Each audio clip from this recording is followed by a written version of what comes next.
Então, vamos realizar aí a leitura da página 102, ok? Ó, indígenas e africanos. Na época da chegada dos primeiros portugueses, por volta de 1500, calcula-se que viviam espalhados pelo território que se tornaria o Brasil entre 3 e 5 milhões de indígenas. Atualmente, segundo o censo de 2010 do IBGE, há em nosso país 240 povos indígenas, ok?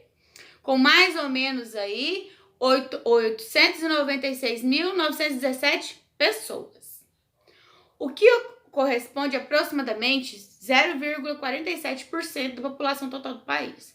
A maioria vive na zona rural, ou seja, nas tribos indígenas, certo? Muitas são as heranças das diversas comunidades indígenas, entre elas hábitos de andar descalço, sentar de cócoras, né? Tomar banho no rio, fazer cestaria, deitar em rede e cultivar mandioca, por exemplo. O que significa isso? Sentar de cócoras. É sentar agachadinho, tá? Agachadinho assim, ok? Palavras de nosso vocabulário, né? Arapuca, açaí, tamanduá, perereca, entre outras aquelas. Lembra daquele livro que a tia leu para vocês, o tupi que você fala? Isso, todas aquelas palavras que tem no nosso vocabulário são de origem indígena. Lendas e mitos do folclore indígena que fazem parte da nossa cultura. Exemplo, a lenda do Curupira, a lenda da Iara, entre outras, tá? Isso tudo faz parte o quê? Da cultura. Veio aí, misturou com a população brasileira, faz parte da nossa cultura, mas veio dos indígenas. Entre 1559 e 1850 foram trazidos do continente africano, contra a própria vontade, milhões de negros de diferentes grupos étnicos, com variadas culturas. Há muitas influências desses grupos na cultura brasileira. Instrumentos musicais como berimbau e a cuíca, candomblé, capoeira, músicas e danças como o samba e o maracatu, palavras como cafuné, bafafá, fuxico. Na culinária são exemplos o bobó e o acarajé. A influência africana também é vista facilmente na moda, em estampas e acessórios. Exemplo, esses acessórios grandes que as mulheres gostam de utilizar, com adereços aí, com objetos, né, de madeira, com aquelas bolas grandes, com aquelas miçangas grandes. Isso tudo veio de origem o quê? Africana, certo? Outra coisa, quando a gente vê aí, tem umas estampas bem bonitas, né, bem coloridas. Essas estampas também, algumas delas também é de origem o quê? Africana.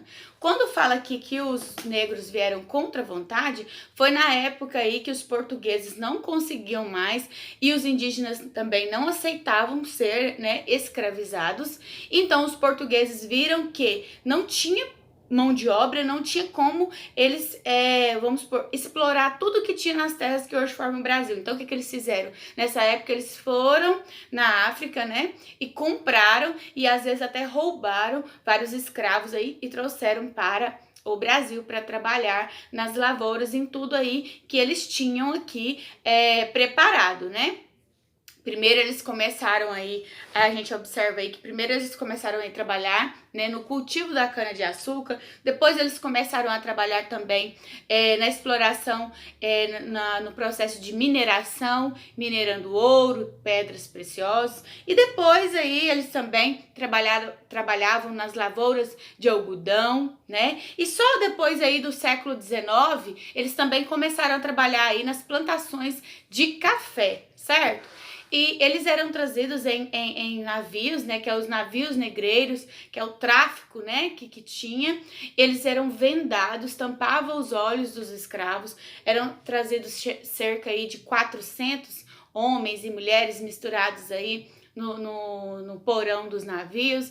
Muitos deles não conseguiam, não aguentavam a viagem, morriam no caminho. Esses europeus jogavam eles no mar, né, e eles tampavam os olhos dos negros para que eles não vissem, né, da onde eles estavam, para onde mais ou menos eles estavam indo. Só no meio ali da viagem ali, que já estava só mesmo no oceano, que os olhos deles eram tampados, né? Infelizmente, eles sofreram muito, muito, muito. Muitos nem chegavam, né? Outros chegavam, já chegavam doentes, muito magros, né? Muito sofrimento, porque eles eram maltratados. Eles eram tratados aí de forma aí desumana, né? Então, eles foram trazidos aí obrigados. Mas depois que eles vieram, né, depois que eles conquistaram aí a sua liberdade, eles deixaram aqui para nós, né, toda aí sua cultura, e aí houve aí a miscigenação, a mistura, né, que a partir do momento que eles começaram a viver aqui nas terras que hoje formam o Brasil, eles também constituíram aí suas famílias, e muitas das vezes eles se interessaram em pessoas que não eram da sua etnia. Isso mesmo, eles se interessaram por outras pessoas e se casaram e formaram aí as suas famílias e vem contribuindo e muito para a nossa cultura, tanto na questão aí de mistura de povos com essa cor maravilhosa, quanto também na cultura deles, certinho? Agora vamos então aí fazer a leitura da próxima página, na página 103. Vamos para a próxima videoaula?